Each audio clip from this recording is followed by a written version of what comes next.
जळगावमध्ये ही परिस्थिती असेल तर कोकणातही मागच्या आठवडाभर पावसाचा जोर कायम आहे। रत्नागिरी आणि सिंधुदुर्ग जिल्ह्याला पावसाने अक्षरशः झोडपून काढले।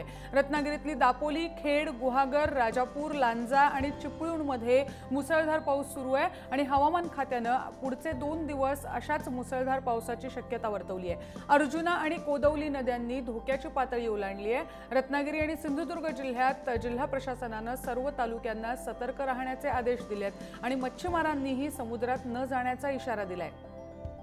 कोकणातल्या पावसाचा आढावा घेतलाय आमचे प्रतिनिधी मुश्ताक खान यांनी।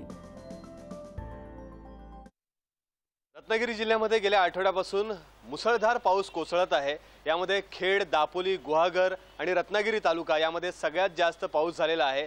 3 आकडी या पावसाने गाठलेला आहे, म्हणजे जवळपास 170 ते 190 मिलीमीटर पाऊस या 4-5 तालुक्यामध्ये पडलेला आहे।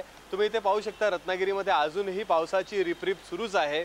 येत्या 48 तासामध्ये अजूनही मोठ्या प्रमाणावर पाऊस पडण्याची शक्यता हवामान खात्याने वर्तवलेली आहे। 7 ते 22 सेंटीमीटर पाऊस पडेल अशी शक्यता हवामान खात्याने वर्तवली आहे। मच्छीमारांनी समुद्रामध्ये जाऊ नये असा इशारा सुद्धा हवामान खात्याने दिलेला आहे।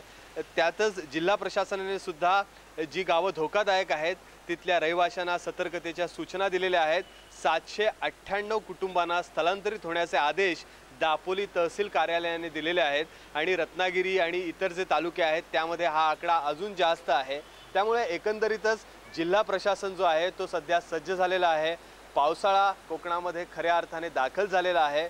गेल्या आठवड्याभरापासून मुसळधार पाऊस कोसळतो आहे, अतिवृष्टी म्हणता येईल अशी इथे पावसाची स्थिती आहे आणि एकंदरीतच पुढचे काही दिवस पाऊस अशाच प्रकारे पडत राहणार आहे। आणि रत्नागिरी जिल्ह्यामध्ये त्यामध्ये लांजा असेल किंवा राजापूर असेल या ठिकाणी देखील पावसाने आता जोर धरलेला आहे। गेल्या काही दिवसापासून तिथे जवळपास 30 ते 40 मिलीमीटर पाऊस होत होता, पण आता तिथे सुद्धा 100 गाठलेली आहे। त्यामुळे पाऊस जिल्ह्यामध्ये पडत राहणार आहेत। शेतीची कामं सुद्धा जोमात सुरू आहेत।